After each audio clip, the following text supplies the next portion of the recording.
Yo, what is up guys, it's Pedro here, and in today's video I'll be talking about Brandon Coleman, my expectations for him for this coming season, some strengths and weaknesses that he has, and does he have what it takes to be the Washington Commanders' next franchise left tackle. If you guys are new, make sure to subscribe, hit that like button and that notification bell as well so you never miss a video. All those things really do help out a ton. And also commenting anything, go ahead, even if it's negative, go ahead. It does actually help.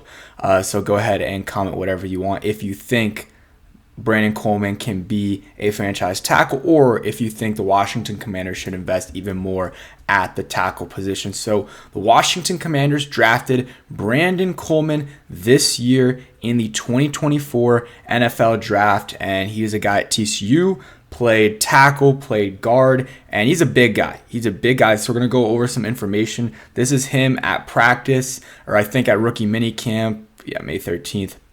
Rookie minicamp and OT. I think this is OTAs, actually. They're in the bubble there. And you see here's another clip. This is from OTAs for sure. You see him right there, number 74, big guy. And he looks like he has...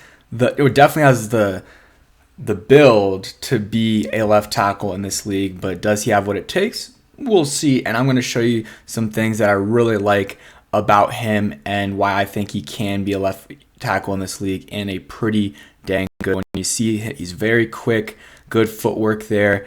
And I mean, these are against other offensive linemen or maybe defensive linemen, but no, it's against offensive linemen. But just showing you guys some clips there from him so you can see a little bit, some information about him. And so he had a better 2022 season than 2023. He had some injuries, and that's partly why he didn't have an amazing 2023 season. But against the Georgia defense in the 2022 Natty, which TCU got absolutely demolished, well, he had 23 pass pro snaps and 0 pressures allowed. So he still held his own against a very, very good Georgia defense that had, Jalen Carter, Jordan Davis, Nolan Smith. I mean, a bunch of absolute studs.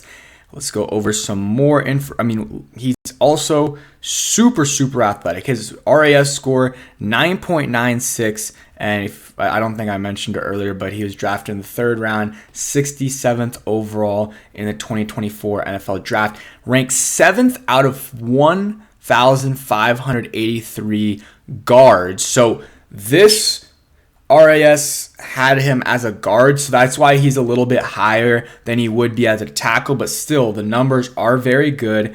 40-yard dash time, 4.99. You see the 20-yard split, pretty good. Vertical leap, 34 inches for an offensive lineman that weighs, where's his weight? I don't know if his weight's here, but I'll show you guys in a second. But that is absolutely insane to have a 34-inch vertical at his size. Or I guess it says it right here. I'm an idiot. 313 pounds. So you could put a little bit of weight on, but that's fine. 313 pounds, 6'4". And to have a 34-inch vertical is insane, and a sub-5 40-yard dash is solid as well. So, I mean, he has the athletic tools and he has the frame to be a left tackle in this league. And he played left tackle in college. He also played guard, so he has that versatility. But the Commanders do see him at, I think Adam Peters said this, and also Dan Quinn, that they think he is a tackle in this league. And, I know sometimes I say I think a lot. It's just because I don't want to be 100%, saying that something happened when it didn't. And I got someone was complaining about in the comments before, but it is what it is. Let's read some information about Brandon Coleman here. So here they have him listed as a guard, but again, the Commanders see him as a tackle, and I do think he can be a very good tackle in this league. See his combine numbers. We talked about that. See some of his, college things. So he's older. What's the age here? I don't know if they show his age, but 2018 was in college. 2019, 2020, 2020, 6 years. He played 6 years. So actually born in Virginia, did not know that. Spent most of his time in Berlin, Germany, and moved back to the United States in 2016. So interesting there. Second team All Big 12 Conference this past year. Started 11 games. First 4 at left guard. Final 7 at left tackle. Left tackle. But in 2022, honorable mention, All Big 12 Conference, and started all 15 games at left tackle. So he played every game at left tackle. I strongly believe he can be a left tackle. He does have versatility, though. In 2021, played right guard, played left guard. 2020, played right tackle. So play left guard, left tackle, right tackle. But I would play him at left tackle, see what he can do this year. If he's not doing too well, then you can have Cornelius Lucas start at left tackle and move Brandon Coleman inside. But for me, I'm giving him at least a year at left tackle.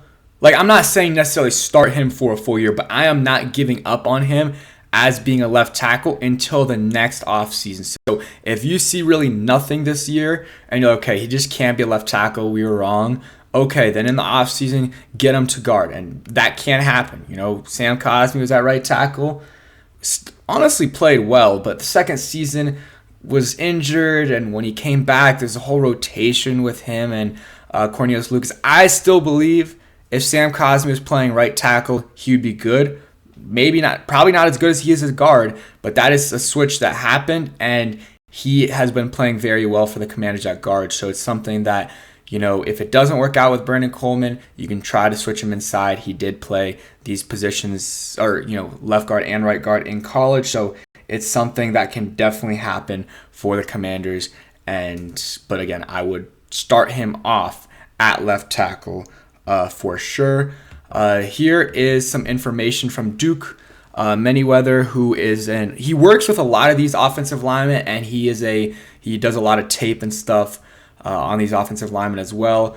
Brandon Coleman said, or this is in the article, he says, who's the biggest freak, pause, among Mayweather's 2024 group? Coleman was the first name he mentioned. Athletic testing wise, he's going to be impressive. Manyweather said to tell what type of athlete he is, I think he could legitimately have a shot at playing small forward in the NBA. Has some second-round buzz among NFL scouts over the summer, but his 2023 tape was a little up and down as he battled through ankle and knee issues. Despite his injury, he started all but one game this season, which speaks to his toughness. He was really banged up, but found a way to get his job done, and that's a characteristic that will translate to the NFL. Manyweather said, finding a way to get the job done when not 100% is what Sunday football is all about. Played both tackle and guard in college. Has a mental makeup to handle either spot the next level, but he added that would be hard to pass on keeping him at left tackle with his type of ability. And I agree with that, and I'm happy that's what the Commanders are doing. I think you should always, if you think someone can play left tackle, the value at left tackle is so much more than guard, and it's so much easier to find guards than it is tackles. So if there's a chance he can be a tackle, then play him at tackle, and I think that is what they're going to do. So for this year, offensive line looks like Coleman/Lucas at left tackle, but ideally Coleman. Left guard, you probably got Allegretti. Maybe Ricky Stromberg or Braden Daniels can compete for a spot there. Long shots, but there's a shot. Center, you got Tyler Biadasz. Huge upgrade over last year. Sam Cosmi at right guard. And then Andrew Wiley at right tackle. So offensive line's not great, but it's getting better, and you now are starting to get some young guys in there. You got Sam Cosmi, who is young. He was here last year. Tyler Biadasz is still relatively young. And then you got Brandon Coleman, who is young, and some other guys as well in Braden Daniels and Ricky Stromberg and even Chris Paul too. I forgot about Chris Paul. That maybe one of them could turn into a starter. We will see. But that is it for today's video. Hope you guys did enjoy. If you did, hit that like button, subscribe if you guys new, and turn on that notification bell so you never miss a video. And if you stayed till the end, go ahead and comment down Brian Arakpo. Peace, guys.